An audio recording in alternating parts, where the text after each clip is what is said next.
Speaking of Resident Evil, the Resident Evil movies are also getting a reboot. Oh, it's Infinite Darkness. I'm sorry, this is in my notes. Sorry. The Resident Evil movies are also getting a reboot. I'm gonna go over the cast list again. So Hannah John Kamen is playing Jill Valentine. She most notably recently played Ghost in Ant-Man and the Wasp. Tom Hopper who plays number 1 in what is that show called? Umbrella Academy. Is Albert Wesker, which is, we'll get back to that. That's weird. Robbie Amell, who is Steve Amell from Arrow. His cousin is playing Chris Redfield. Neil McDonough, who is also on Arrow, who played Damien Dark, is playing William Birkin. And Ava Jogia from Victorious is playing Leon S. Kennedy. I skipped one because I have to look up something she's been in because I've never seen anything she's been in.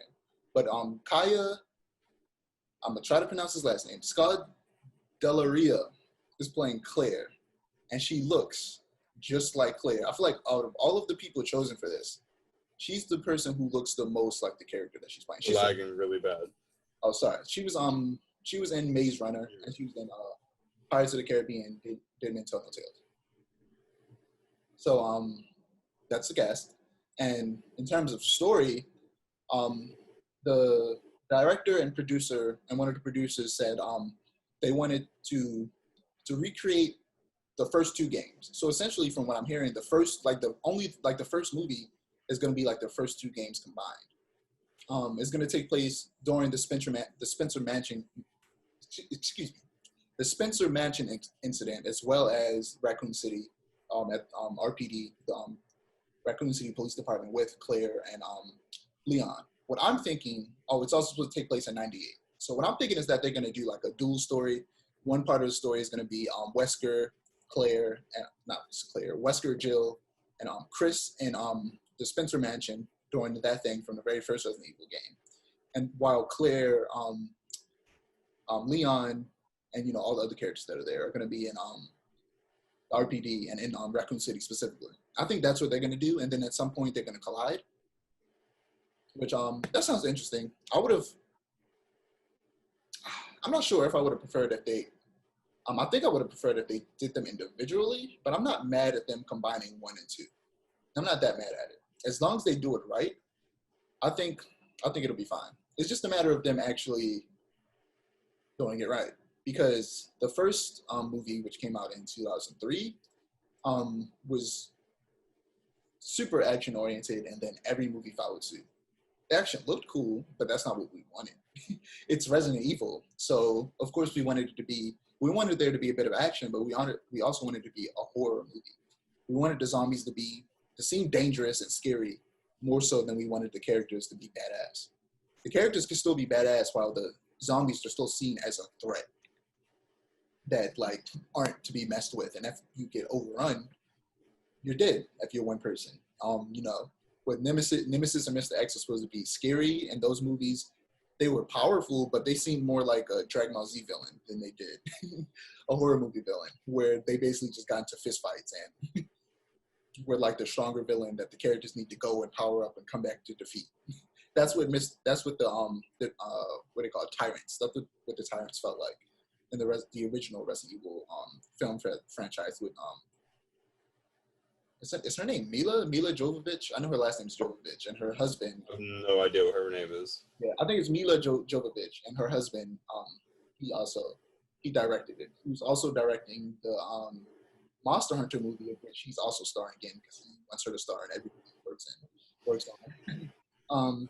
The Monster Hunter movie also looks weird in comparison to. I mean, it could end up being good, but it's another case of I feel like when an American director is given the reins of a Japanese story, a Japanese written story, they completely Americanize it.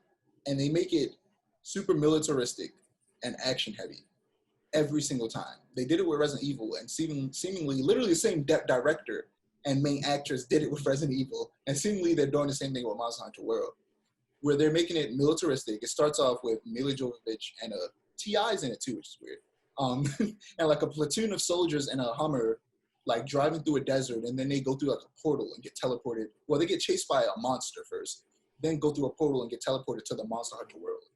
And now they're in a world where they need like giant swords to fight monsters.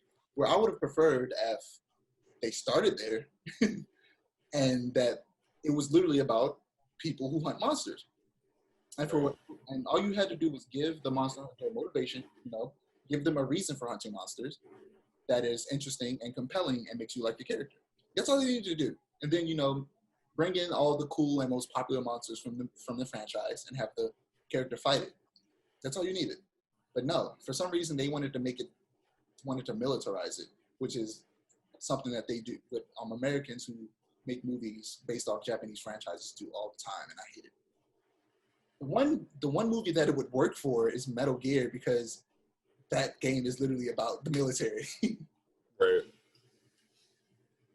Well, has there been a Splinter Cell movie? I feel like Splinter Cell would also make great. Well, when I was going over adaptations, it's funny that you mentioned Splinter Cell, because continuing on this list of Netflix adaptations, Cyberpunk Edgerunner is getting an anime.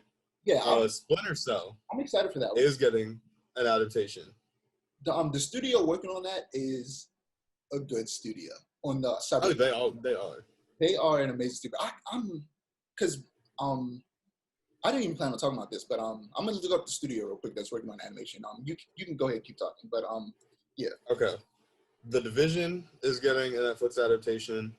Devil May Cry is getting a Netflix adaptation.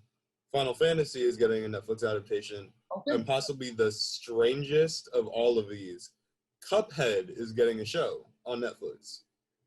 Oh no, that's not the strangest one. The Cuphead. Have you seen like the trailer? I didn't know there was a trailer. Yeah. The Cuphead is literally based off of like 1930s cartoons. It's based off like Mickey Mouse and Betty Boop and all of those cartoons. And out of all of those, everything you just named, that's the one that makes the most sense. And it looks like it's going to be really good, and I'm excited for it. But yeah, Studio Trigger is working on the Cyberpunk anime, and I am excited because Studio Trigger, they did the anime that I watched them do. I think it might have been the only one, and I need to rewatch it. Was Kill la Kill, and I have to rewatch it to speak on the story. The story's it's very perverted. I'm gonna be honest, but like a lot of anime can be. But the fights, phenomenal. I'm excited. I can imagine this Studio Trigger doing a really good job with Cyberpunk 2077. Also, based on the poster that they showed when they first announced that Studio Trigger was working on the anime, it looked really good, and it also reminded me of Akira. And I actually think that they said that they were taking inspiration from Akira. So seems like it's gonna. You said Final Fantasy. Final Fantasy. I did say Final Fantasy. We also talked about that last episode. How I said I want there to be 3D animated Final Fantasy series. It could be 2D animated as well, but there are already 3D animated Final Fantasy series. So I figured they could stick to that trend because it actually looks good 3D animated, despite that being like a. Yeah, because all the Final Fantasy movies out right now are all garbage. So. Yeah, and the game stories are good. And like I said, any story could be made good if you give it to a good writer and they just make it good. They just change things. Like every story has good elements, but not every writer knows how to put it together in a way that makes it interesting.